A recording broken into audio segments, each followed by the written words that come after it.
What's up, guys? Welcome to the podcast. My name is Cheptoek Boyo, and today we have comedian and cinematographer Stan Salehe mwenyewe. Karibu sana. Santi sana. Thank you for having me. I'm happy to be here. First time, I think this is my second time in a podcast. Very excited. Oh, wow. Now, Stan, Yes. Please give us a short background about yourself, where you grew up, schools you went to, until where you are now. Where did I grow up? I'm Stan Saleh. I was born in Nairobi, grew up in Nairobi most of my life. Started from Nairobi West, then went to Nairobi East. Then in between those two places, the schools I went to, I was in Pumwani Secondary School. After that, I joined Kenya School of Law for a diploma in law. After finishing that, then I joined KCA University, did film production and technology and TV production. So basically, that's my background on education. And yeah, I think for education, that's what I can say I've done so far. Yes. So at KCA, let me take you back before KCA. What inspired you to say, I want to be a cinematographer? I think it goes hand in hand when I started doing comedy. And most of the time while doing comedy, we started doing this, we started recording shows. And I got the interest in it because, watching people with cameras all around, setting up like lights, setting up the sound equipment and everything, recording. So I was very, very interested in it. I'm like, I've always followed the photographers, like, munafanya nini? Unazanipatia camera kidogo, let me do this. Then they will try to explain it to me. I do this. Then I was like, so I can just tell a story during we're using lenses. Sometimes I can't even speak. You can just tell a good story by a picture. Like they say, a picture is worth 1,000 words. And I think I got that interest from that. Even the idea of balancing sound in a show, using mixer recorders, Zoom recorders and everything. It was very interesting for me because I think as a creative, I just like building something from scratch and making other people enjoy something I've built. I think that was a good turning point for me. So when the opportunity came through Netflix, they had a scholarship for creative industry in the country. And I was like, since I'm doing comedy at the moment, and I think I have some time in my hand because comedy is not as full time. I have some time in my hand. So I applied to school, decided to go back to school. This was way back in 2022. So I decided to go back, and I went back, and I can say it was, I think, the best decision I've made so far. Yes. Yes. Before that, what did you pursue? I was doing a diploma in law at Kenya School of Law. Yes. Sasa hiyo ulo imekusaidia kwa hii maisha ama bado? Law imenisaidia a little bit. I mean, I get to understand some basics of the law, read contracts, understand what a contract stipulates, even just your own rights in terms of where I live, like a tenant's agreement, a business premise, partnership and everything. So it has opened my eyes because most people, the common mwananchi is, they're layman when it comes to the law. But the background knowledge I have on these things, I kind of tend to understand most of the stuff.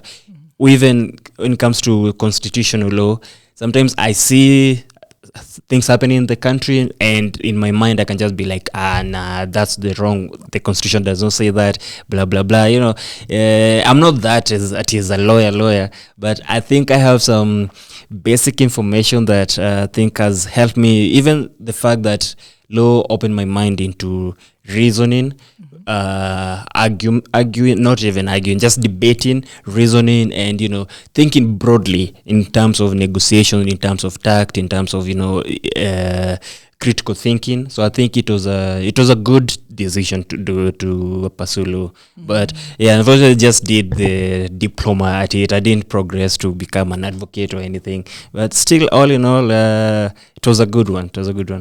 Nice. Now, when you're in a film school, there's that expectation, there's that dream that you expect when you come outside here. Now that uko kwa industry ya sisi wananchi, how do you find it? I can say Well, yeah, it is, the industry is big and it's brutal. but it's amazing. I mean, it's big, the fact that the Kenyan film industry, it seems to have a boom right now. Seems to have a boom. The creative industry just seems everyone, like the production values are going up, production numbers, volumes, they're also going up. So many people are producing movies, actors are many. Even the side of content creation, people are not just doing content creation for the sake of it. People are putting a lot of effort and thought and intentionality behind it. People are investing a lot in production, everything. And I'm looking at it, I'm just like, I think this is amazing, and I'm right in the circle of a boom. So I think there are good opportunities in the Kenyan film industry. It's amazing. I mean, even the government itself is actually on the forefront of supporting, the creative economy, because I think they realize that the creative economy can be a big plus to the economy. And I think even just the job creation it can create. One feature film can employ over 50 people. And just that's one. If we are doing multiple across the year, we can have so many people eating from this. So I think it's an amazing thing. But I will say the way part is it's tough. It's hectic. Long hours, early mornings, cold mornings. You're angry. You're there. You'll be mad with the producer, with the director, with the cinematographer. Like this film, because it involves a lot of people and a lot of moving parts. So you have set designers, you have cinematographers, you have the director. So all these people working in tandem towards a particular goal. Of course, there'll have to be some friction, right? Of course. So it gets to a point, it's so frustrating, it's tiring. After a long night, you're shooting overnight, you go morning, you need to sleep, you only get like 10 minutes sleep. You have to wake up again, something else is up. Maybe if an editor, you have to be on your editing suite for hours and hours looking at the same footage endless times just to get an idea of the storyline you want to create. But it is tough, it is hectic.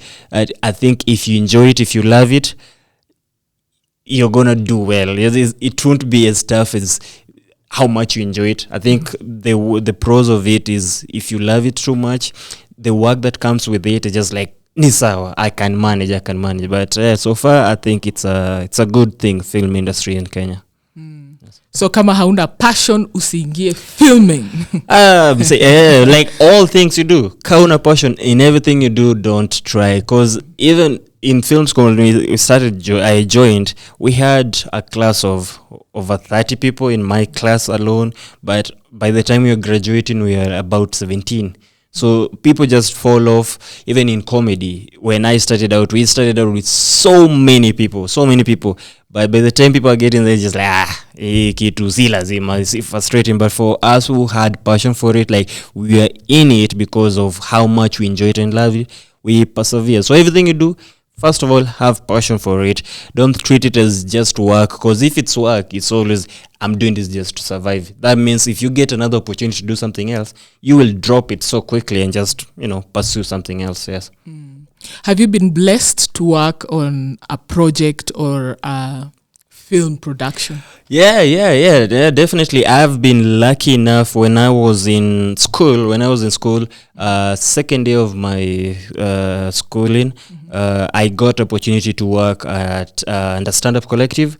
So I started as a showrunner for Stand-Up Collective. They have weekly shows that happen, live shows. So I started the showrunner and I progressed to become a line producer for the shows. So, getting people involved, getting the artists, getting comedians, getting, sound right, making sure the crew is ready, making sure we have all the information that all artists need, time, call time, what time, this show starts time, everything. I was the one in charge of it, making sure the sound was okay, the equipment was okay, the mics, the lighting situation was good. So it was a very good experience. Then through Stand-Up Collective, I actually managed and to start working with a production company called Tribesman Pictures.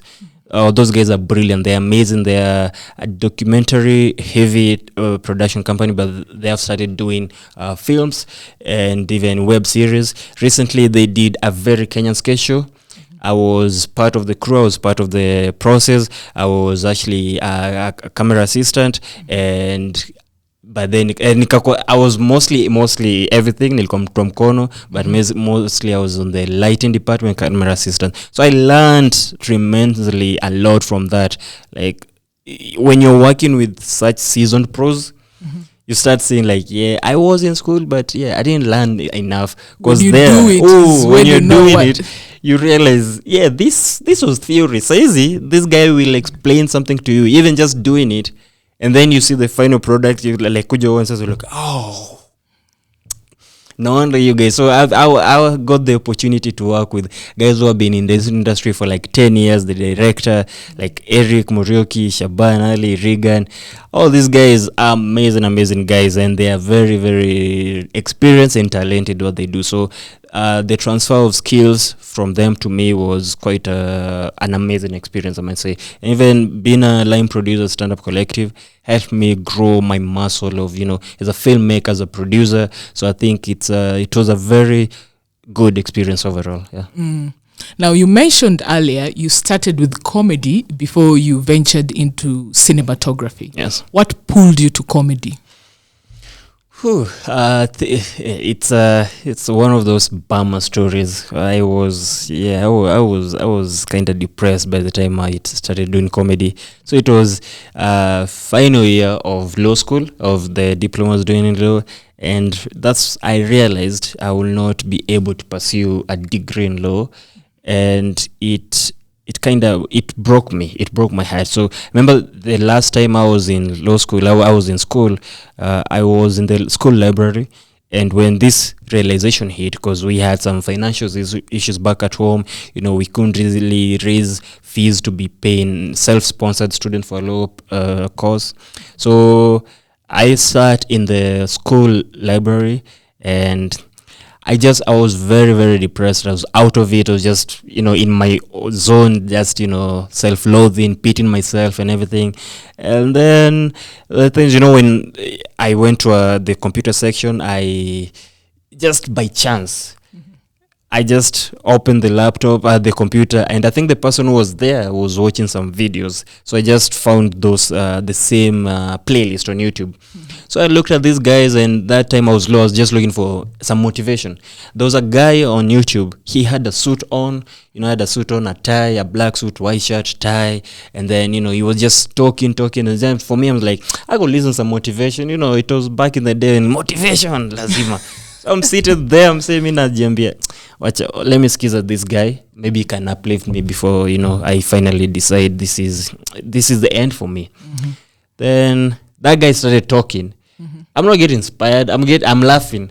So I'm like, I'm saying, me, I need to be inspired. You're getting entertained. I'm getting entertained. Like, check me like inspiration. It's gonna be better. It's gonna be. This guy makes fun of everything. And then I'm look at the fine print, like, Trevor Noah doing this. I'm like, Trevor Noah. Who's Trevor Noah? Then I just went in that wormhole of Trevor Noah. Then now all the comedy videos he's ever done, all of them came up, started watching one by one. After that, I watched Michael Chi. I went back, I started watching this guy, Eddie Murphy, Martin Lawrence. And for me, it was a whole new experience. Like, I know comedy in the Kenyan context. I've seen Eric Omondi, I've seen Butita, Mamito. But then I saw these guys and I'm like, oh, Ido, kina nero fanyanga Kenya. Sindio? Then in my mind's like, by the way, I have nothing. Like, kuna mchana ameniambianga na mchekeshanga at times. I could probably do this. And that's how I just decided, let me try comedy. That was 2020. Just decided I'm dropping out of school. I won't pursue this degree anymore. I have nothing. I have some time on my hand. Let me do comedy. So for me, comedy was like a saving grace. I had absolutely nothing. And being that low in life, I think if I stayed that low in that low point, I would have been stuck in such a horrible depression cycle. So me going out for comedy helps me interact and just be around other creatives, and it's idea like to just be okay and accept things as they are. Now, being in this comedy industry, was there a moment that you wanted to quit? as a comedian you want to quit every single time. Every single week. As comedian unajua kuchekesha Kenya ni ngumu. Kenya convincing Kenya, like Kenyans want to laugh, they love laughing, Kenyans love jokes, but kumchekesha area aone TikTok kama aone kama macheke, lakini umwambie tebuka hapo acha nikuchekeshe. So Kenyans are, it's hard, and then there's just those things where people assume wewe unakuwa mjinga, and now that's a compliment of being funny in Kenyan context, right? Unakuwa na ujinga. So it's one of those things that just a battling creative space. You have to battle, you have to fight for it, because for comedy most times, because for comedy to work you have to have a live audience most of the time, right? Yes. So live audience, they're seated. At times you get those bad nights, rowdy audience, loud, belligerent, they're shouting, they're heckling. So unaona unasema joke, unasikia mzee hata mimi najua, hata mimi naweza jaribu hiyo kitu, msana kuinterrupt na kudiss nini alafu sometimes as comedy we do these self deprecation jokes, unajidiss, unasema by the dude mimi niko broke hata sijakula, unasikia mtu ameshout we can see that, like in the back of your head, like wameafam. Yeah, see, I can just be in my zone. So it's hard at times. Then there's a thing called bombing on stage. Bombing on stage, it means doing badly, telling people jokes but they don't respond, so they respond is dead, it's silent. So imagine in a room full of people, you are on stage, the spotlight's on you, you tell a joke, they're just looking at you, nothing, silence. That's worse. Like people will even prefer comedians will prefer being heckled. Like kuja unishauti uniambia hapa, but now nothing, no reaction, like whew. So bombing is one of those things, and as a comedian we dread that. That's like kuambiwa Ruto must go, yani unafeel see mimi. So it was one of those things. After you have a bad night where you bombed, you walk off the stage like I don't have to do this. It's must. But comedians have a weird relations with proving themselves and self-worth. Somebody will do so badly that night, they'll be like, I'm in ache kitu. Next weekend, do you know like ilikuwa last week, we've already forgotten about it, and we are so quick to learn from our mistake, we are so quick to adapt and just move forward. So I feel for comedians, definitely quitting is always in the back of our minds. Now you guys will be soon roasting Ben Sol. How much research did you do for this roast? Man, I just I dived deep into that wormhole of Google, news articles, mipasho.com, two copers, all those small minute details that people might miss. Just dive deep, get to know who Ben Sol is as a person, who Ben Sol is as an artist, and his life, his upbringing. It has to be well thought out, and I'm glad even DNR, they offer very detailed research pack about the roastee, about the personality we'll be roasting. They do a deep dive into the person, and they help with that. So you're not going in blindly. Because if I'm told, could you roast Cheptoek?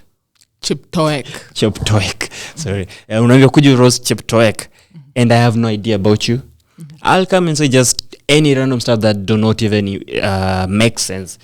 I can, it will be just weird. So you need to have a personal touch to it. You need to research. You need to make sense of what you're saying. You need to make the roastee feel like amejuaje his story. Like you need that sense of, you make it personal. It's quite true, you're just a random stranger out there talking about another random stranger. You need to have that connection. So I think deep research is very, very helpful, helping you to write better, understand the personality better. And when you understand the personality better, you know where to hit. Unajua hapa nikifinya hapa kaza hapo ndo atasikia vizuri. Yeah. Now looking back at all the roasts that you have done, which one is your favorite? Okay, I'll say I'll start with my first roast. That will be my favorite, though I bombed that night. but it will still be my favorite because it was the first time I've ever done a roast. It was the roast of Bien and Aaron Rimburi. Yes, it was Bien. Bald Man Love Better. It was when I think that album was out. That was my first time roasting, and it was a very surreal experience for me. Very different type of environment. Because for comedy, I write what I experience. I write what I see around the country, what other people experience. But for comedy, for roasting, you have to specifically focus on this personality and then build every context around them. So it was different experience of writing, of performance for me, and that was good. And then coincidentally, the second best, the ultimate best roast I've had, this was Savara Mudigi, Still Sauti Soul, and it was amazing. I mean, the setup, the place, the preparation, everything was just flowing. Everything was perfect, and we are doing this under DNR still for Showmax, and that was amazing. I think I had one of my best sets for a roast. I had one of my best sets of just going in, and then it has a personal touch, Luya unity and everything. Savara was there, so I get to see a real Luya, because I say I'm Luya, but next to Savara, I'm just like, Savara, this guy he has mazguembe, he has muscles, and unaendanga gym ati nilizaliwa hivi, like damn. I'm pretending hapo ati I'm Luya, but there's nothing. But it was so amazing. Savara is such a chill guy, multi-talented, but down to earth. This guy was just very cool, very chill, didn't take anything personal. It's a very good spot, I would say. So that was definitely one of my favorite roast. Yes. If you could roast a politician, like you're given a chance Ruto. And you're told, go wild, Ruto. Why Ruto? I mean, he's the biggest personality in the country, right? He's the biggest personality, revered personality, and powerful. So for a roast, you are taking somebody down. Unamrudisha hapa level. Uko like, yeah, you're above cloud 9, but rudi kwa ground. So, and comedy, it's an attack. It's usually a conversation, speaking truth to power. So for comedy, if I start dissing someone who is below me, it's like that's being mean and rude and arrogant. But now huko juu, you're getting somebody huko juu. Oh, that will be amazing. And I mean, Ruto, this guy, he has a lot to go by. Yeah, he has a lot of stories. He has a lot of scandals. He has content. He has content. He just makes it kind of easy. Yeah, like 1 week you can just watch. For him, you don't even need a lot of research. Just need 1 week of news with Ruto, and then that's it. Unaandika a whole encyclopedia, like hapa utaweza. That definitely Ruto, I will try to. So it's a gift that keeps giving. That it will never stop. At times you look at him saying something, just you laugh. It's one of those things. It's kind of love-hate relationship. At times it's just like then other times he's just so charming, so fun, so easy, like ama namjaji vibaya. So he's one of those personalities. It's a weird thing, because you find the people who love him, and the people who hate him. So he's a very complicated character, I would say. Continuing with the president topic, yes. This year on Valentine's Day, uli host your own Pop the Balloon session na ukaisema Kasongo 2027, na kila mtu kwa hiyo line up alipop the balloon. The moment alianza kuongea alipop the balloon. Swali yangu ni, wewe hauogopi kuingizwa kwa hiyo kitu black na kuenda kwingine? I mean, unajua, I think sikunda kujiona masubaru. Hiyo sikunda kwa make it. For the government to care about you, you don't need to be a nobody. They have, because government, they have research, they have people, information trove, they have the NIS, they have the DCI. So they have agents who know information, nini. So for them, by the time they see it, I'm on their radar, takuwa like, hapo yenye nimeguza murima hapo make it Subaru unanikujia, because they don't really care about even funny thing, we have some couple of police officers and this, and they come for our shows. They come for our shows, and then we say something, they go to the management like But it's all fun. So I think we as comedians, as creative industries, even as creative all over content creators, it's our duty. I feel we need to speak truth to power. We need to paint a picture of where the country is. We should not shy away from that because we are afraid of being abducted, being given trumped up charges. We should be bold enough to call out when something is wrong, when something is going awry. This is our country, and they say youth should be involved in this. And one way youth can be involved in this is talking about these things. And I found that Kenyans respond well to music and something that makes them laugh. Because if you do civil education, and then you're just going to tell people, yeah, this and this is wrong, most times people don't understand or they're not interested in it mostly. But when you bring it in a twist of make them laugh while teaching them, people will take interest. Are open. People will be very definitely open. Whenever you're saying something in such a serious tone, they will think you're taking sides. But when you make them laugh, first of all, then while they're laughing, unaweka message hapo katikati.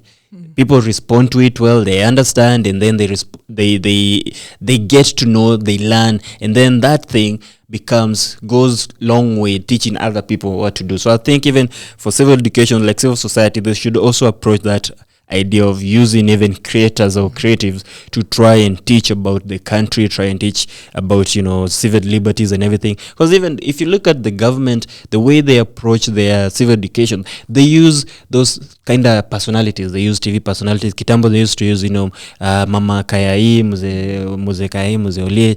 They use those people. They use sports. They use sports personality to try pass a message. So I think creators, you need to be ready to speak those things. Don't be uncomfortable. Don't shy away because you're the voice of the society. Wanasemanga fasini kio cha jamii.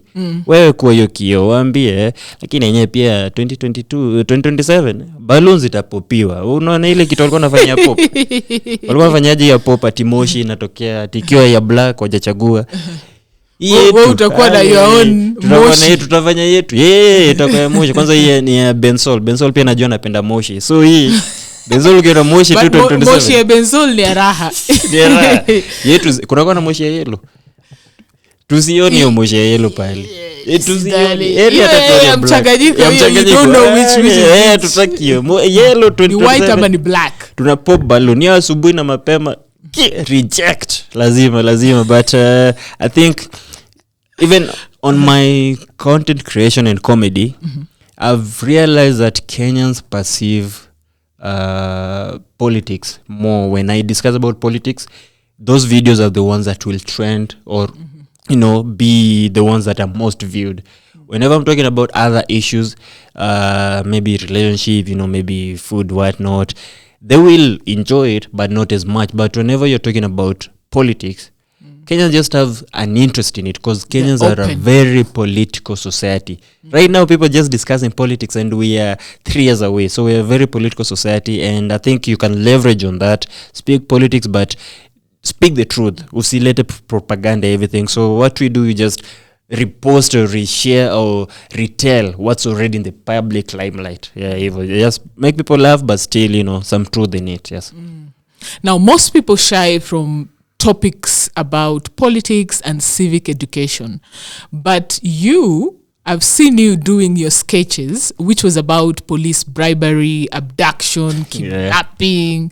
How do you stay bold doing such topic despite the political climate? Well, I'll tell you, it's quite scary at times, especially when you hear those stories of people who are just abducted, that somebody went to buy milk, went to a barber shop to get, kinyuzi to get a haircut, and the next thing they're abducted. It's very, very scary. But I think the power comes in that if that fear controls you, if that fear controls the country, then dictatorship will creep in. Authoritarianism will creep in. So we need to fight that strong man mentality and tactics. So when you start fearing and then you stop speaking about this thing, that you want to avoid, that you'll only speak about marriage, scandals, celebrities. You are limiting yourself, and you're limiting even the intelligence of Kenyans, because you cannot shy away from that. This is our country. We live in this society. We are not in a vacuum, and then we are not in a dictatorship that we can't say or do certain things. We have civil liberties. We have freedom of expression, of assembly, and everything. So it takes guts. You have to be bold. You have to be bold. You have to have courage. But at the same time, you have to have tact. You can't just go in bashing. You know, you can't be super bold. Yeah, you can't be too personal, because that when you do that, now is the time they're like, so Stan, so you have to have tact, that at times you can also have that, possible deniability. Like, tulisema kasongo, we ni kasongo.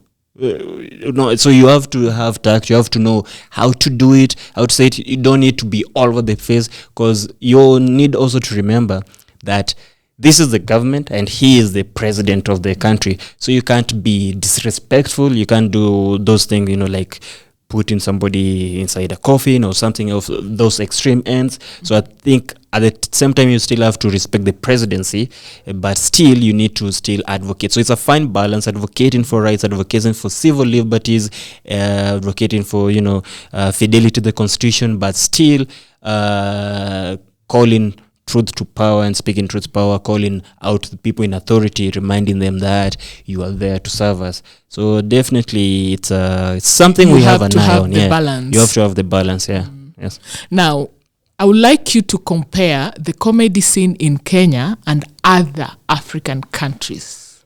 The ones I know that are quite vibrant, Ugandan comedy scene. That scene is vibrant. Like, Ugandan comedians, those guys, they are doing a lot of shows. They are doing a lot of open mic. They are doing corporate shows. Like most Ugandan shows, they have like sponsors attached to their show. Like even just a one-man show, it has a couple of sponsors. A lot of people are coming in for Uganda. Nini. I love, Uganda, you hear people buying tickets for 30,000. You are shocked. Then you remember, ni Uganda ni money. Probably ni 500. Hizo ni 500. So, but their scene is vibrant, is amazing. I've interacted with a couple of comedians from Uganda. We have Elio Doki, Dr. Hilary Okello, Timothy Nyazi. They have been here. Those guys are amazing. You see them, you're like, Kenyans, we need to up our game, because they are brilliant. They are talking, and for them, because they can have a limited, political space to advocate. They don't really do a lot of political stuff, but what they do is social stuff, social commentary, and social observation. It's amazing. Just out of this one, like they turn everyday things into gold mine of laughs, and it's just like, this is amazing. Then the other one, definitely what we all aspire to, it's South Africa. South African comedy scene, that place is amazing. I mean, the place that has Trevor Noah, that place is amazing. They have done a lot of roast. Comedy Central is in South Africa. So I think South African scene is what we aspire to be as Kenyan industry. I mean, we have our own, I think we have our own amazing structures where we outweigh them, because right now, I think Kenya has a lot of open mics. Kenyan comedy scene is growing tremendously. It's growing. We having more comedians coming in. We have open mics. We have shows doing. Because South Africa, I think there are not as many open mics as there were back in the day. So Kenya is now pushing that mantle, trying to catch up with South Africa. So now we can turn the comedy profession into now a serious entity in the entertainment scene. It's going to like comedians, they're like at the lower barrel, the lower bottom of the barrel in terms of entertainment. It needs now to be up there, and people are working towards that. People are emulating that. We have a couple of comedians who have gone to South Africa. I mean, Justine Tai, Eden Abdi, Dag Mutai. They have gone there. They have experienced the scene, and they came back with so eager to try to emulate what they saw and try to help even the scene grow. So those two countries, Uganda and South Africa, they have an amazing comedy scene. But also Tanzania, they are up in their game. They are coming in along. They are good. We have this kind of just unspoken program with Tanzania and Uganda. Their comedians come here, ours go there. It's always in exchanging skills, exchanging experiences. So it's a good thing. I think East Africa in the next couple of years is going to have an amazing quality and content in terms of comedy. Yes. Okay. Now, who would you say is your biggest comedic influence in Kenya? In Kenya? Yeah. Someone you look up to and say, one day... this is mtamwonyesha hii but this is Tai. This is Tai. Hii mtakata hapo, si ndio? Kati hapo Tai. Tai is amazing. Tai is amazing. He's hardworking. Tai is hardworking. He's dedicated. He's very, very intentional. Because Tai, when I think 2 years ago, before Tai blew up, this guy used to tell me, I write daily. I give myself 1 hour to write daily. And me like, sasa si jokes yukuja tu. Tunandezi jokes takuja. But he was very adamant. Me, you need to write daily. As a comedian, you need to write. And daily, back then he had a job, a 9 to 5. But he'll say you'll always have time to write daily. And that kind of dedication to it, he has grown tremendously. He's always researching. He knows the topics to talk to. And is not... Whenever he says something, it's not surface layer. You can tell, this guy has done. He has researched well. And you can see the fruits of his hard work. Tai is one of the most recognized comedians in the country. He has a lot of followers. He has a lot of deals. He has a lot of shows he has done. His name is quite up there. And I think he's going to great heights. So Tai is a big influence on me in terms of hard work, in terms of dedication and everything. And the other person I will mention is Doug Mutai. This guy is a founder and creator of Stand Up Collective. And he has been through the trenches. He has battled. Because he came here, the comedy scene was just on the Churchill side, right?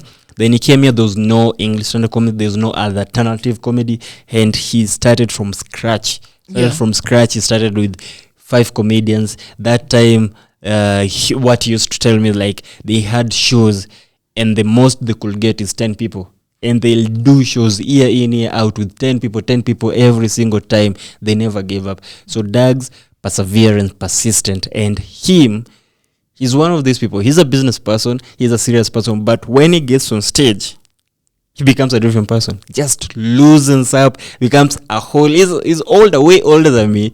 But becomes like a kid. Very happy, very jolly. He's a chameleon. Doug goes there like, he just makes it seem so easy. And he's a good host, amazing writer, everything. So those people, and Doug has created an ecosystem of comedians. Like most comedians you'll talk to have gone through Stand Up Collective. I'm a brainchild of Doug. Most comedians have been, taught or given opportunities through Stand Up Collective. So I think Tai and Doug, those are my biggest influence when it comes to comedy. Now you're regarded as an established comedian, but a few years back you are an upcoming comedian. What is the biggest challenge for upcoming comedians? I think across all multiple platforms, just every other sector, as an upcoming artist, mostly, first of all, it's getting recognized. Getting recognized, and by getting recognized, it's getting opportunities. So as an upcoming artist, you will be attending these open mics. Open mics is where you go out to try your jokes, right? And you'll be attending those. As an upcoming artist, back in the day, for me, there were not as many. There used to be once every month. That was the first Monday of the month. That was only open mic. So it took a lot of time to grow, to write better, to learn, to interact with people. Then eventually, gradually it started, getting better, more open mics, more venues, more to perform. So before people trust you, it takes a lot of time. And you yourself, before you find your voice as a comedian, because every comedian, they have a voice, they have a style. So once you're starting out, you'll be all over the place. Utakuwa unafanya Umamito, unafanya Eriko Mondi, unaswitch, unafanya Tai, unafanya Trevor Noah, you do Dave Chappelle, Kevin Hart, all those, cause these are the comedic personalities, big personalities that you see, right? So once you are starting out, you'll be all over the place. Una enjoy you. But eventually, once you keep on growing, you start learning, you start discovering, oh, my style is like this is my voice, this is how I should be talking, nisikuwe na lenga, nisikuwe nafanya nini, maybe I'm more of a storyteller for that. So it's one of those things, the more you do, the more you learn. And as an upcoming artist, the biggest challenge I think you'll have is consistency. And an upcoming comedian, the biggest challenge you'll have is being consistent. Because for comedy, you need a lot of hours for you to realize yourself, for you to write better. So you need a lot of time. Andika, consistent. Be consistent in writing. Don't tell yourself ati jokes ziko kwa kichwa. Write. Every premise, write. The other thing, go to any open mic you can find, attend. Just attend, go there. Even if people won't laugh, go there. Because people, when you're new comics, people can see. And even the host will announce, yeah, we have Stan, he's a new comedian. And guys watching you, they're like, yeah, maybe msesi mfine. Don't meanza. So they're looking at you. And you need to give yourself grace. You need to allow yourself, like, I need to grow. I might not be the best at the moment, but one day I'm gonna get there. So you need to allow yourself grace. You need to allow yourself freedom. Just go through the motions. Don't rush it ati leo next month unataka kuwa unapiga shows. Be chill, maintain, and eventually you'll get there. So consistency and time. Use those two. They will help you. Yeah. Do you have any plans to collaborate with another comedian and maybe have a project out there? Yeah, definitely. And how will that be? Will it be in film? Will it be a comedic kind of collaboration? Definitely. I have major plans. First of all, I want to do my first show. I will be headlining. I've headlined others before, but it was under another brand. But I want to do my first show. This I'll do it at Nairobi Laugh Bar, 27th of June. That will be my first show. So that's one major project that I want to do. And I'm very excited about it. And it will be my first major show after graduating from school. I graduated last year. So this is like me coming back to the fold of comedy immensely. Because back then I was on and off due to school. But the other projects I want to do, and this I'm very intentional and heavy on it, I want to do films. I want to do comedy films, scripted comedy films. And I'm talking to a couple of people, couple of comedians, because I was asking my friends who are comedians, like, dude, we can write. We have the talent. We have the skills right at the moment. Yeah. Why not turn ourselves into the next Eddie Murphys, Marlon Wayans, Martin Lawrence? We have it. We are here. Let's do that. Let's write. Let's produce comedy films, and we can tell this African story, Kenyan story, in the way we see fit, in the way that people can now relate to it and enjoy it. Because I think Kenyan industry, film industry, it is filled with many dramatic kind of films, kind of soap operas, like it's very dramatic, soap operas. It's more soap operas and drama. Exactly, right? And a bit of thriller. Yeah, exactly my point. So I realized there's a big gap in comedy. Like in comedy content, the only comedy content people get to consume usually those snippets from TikTok reels, like 30 seconds, 40 seconds. But there's a big gap when it comes to comedy films. So now I'm realizing I have the skills. I did film school. I've made connections. I've made a big network of people, of creators, and we have comedians. Comedians are basically writers. They can be script writers. They can be what, and we have connections with people. Yeah, we have DNR can even be here helping us and everything. So I think that's it. And the first film I want to do will be this year. So the first film, I'll do a short film, maybe 20 minutes, a comedy film. So I'll do that this year. And that's one of my major projects for this year. Yeah. Hadi sasa nimekuwa madem, nimeka kukuta. Kuna vision board, manifesto, unamuka asubuhi nyepe. E-film. Lazima. So we are actively working on that, and I really hope I will get to bring that idea and that vision to fold to life. Yeah. We've seen other comedians, MCJC, Jalango, joining politics. Wewe uko na hiyo ambition? Politics. I don't know. Politics corrupts. I've never understood this, because all the people used to think like, this guy umsa kingia ndani KJ, you know KJ, right? Like KJ the boy wetu, KJ this guy is smart, this guy kingia ndani. Then these guys become MPs. It's like they left their brains at the door of parliament. Immediately they become MPs. Ujinga unaanza kuongea like uni KJ kweli mbona find Jalango now. This guy used to be vocal, used to talk, used to do fundraisers. Nowadays nothing. He's just there to attend weddings and sign his signature in parliament. Nothing. Like, I don't know what happens with people we look up to. They join politics and that's it. They just disappear. And I will think we'll need a society where people join politics to serve. Don't join politics to get money, to get opportunities, or to preserve yourself from indictment or anything, or being arrested. Because I think that's the wrong mentality we have. Because if we can have a society where private sector and other sectors are doing much better, then people will only be interested in politics if they are there to serve, like other countries. Sasa hapa, the other sectors are doing badly. The only way you can eat, join in politics. That's why now we have kina KJ, kina MCJC join in politics and do nothing. They're just in for the thrill of it. And the other thing, Kenyans are very funny people, very peculiar people. Like, they support you. Podcast yako tutaona, tutalike wambie unasimama women rap. See, are you satisfied na podcast? Because they're just it's like wanakuwa na hands over. You see, that's why sometimes wanaanza kuambia watu comedians akue comedian, musician Jago alikuwa anaambia musician asikue politician. Wewe imba, tutasikiza ngoma zako, lakini politics atiacha. It's a weird thing that Kenyans they don't think that creatives, artists can be politicians. They just think like they've put you in a box. Exactly, they put you in a box and you can never leave the box. Even if you try to leave, Nyambane, this guy was Nyambane years ago, but now he's Walter Mungai, but he's still at Nyambane. This guy is a businessman. He's been county executive in Nairobi, everything, but there's always like Nyambane. It's even Jalango himself is still trying to fight that tag of Jalango the comedian. So I think Kenya's that peculiar issue of viewing people in a box, and it's like it's a fixed box, like where utaitoka hapo.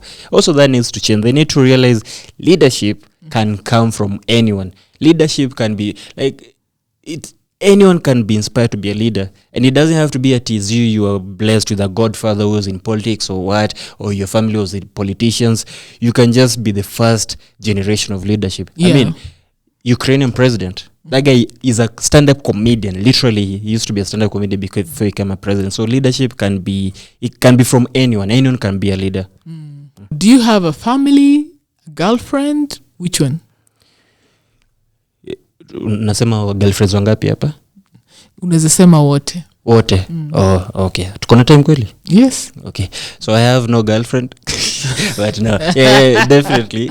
I don't have a family. I don't have like a kid or anything. I have my like family, my mom, my brothers and everything, my cousin, all those. But at the moment currently I don't have like a family or a fiance or married. So I'm just here in the streets with my people. Niaje.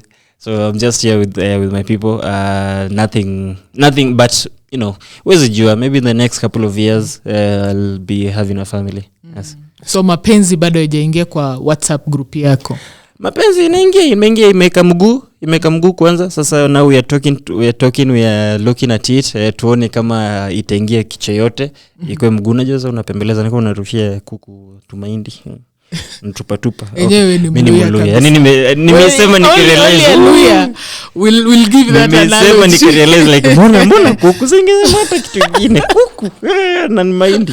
But yeah, that's it. The Luya in me had to come out. Finally, where do we see Stan Salehe in 5 years?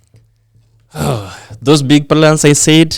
5 years from now, Stan Saleh is going to be amazing filmmaker, established producer, and a household comedian. Those are my two things, and those two will marry each other. Established comedian and a filmmaker. I'll be a comedian doing live shows, but I'll also be producing a lot of movies.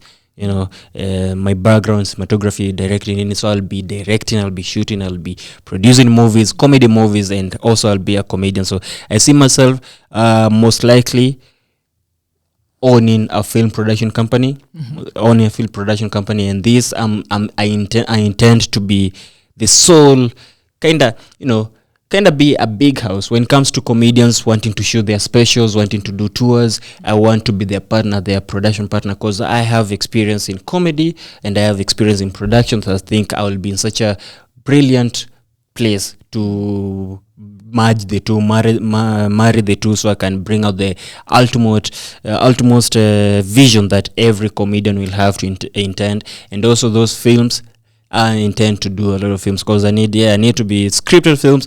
I need to be there. I'm looking at Stan Saleh as maybe Marlon Wayans or Tyler Perry of Kenya. That's my vision. That's my dream. That's beautiful. That's beautiful. Thank you.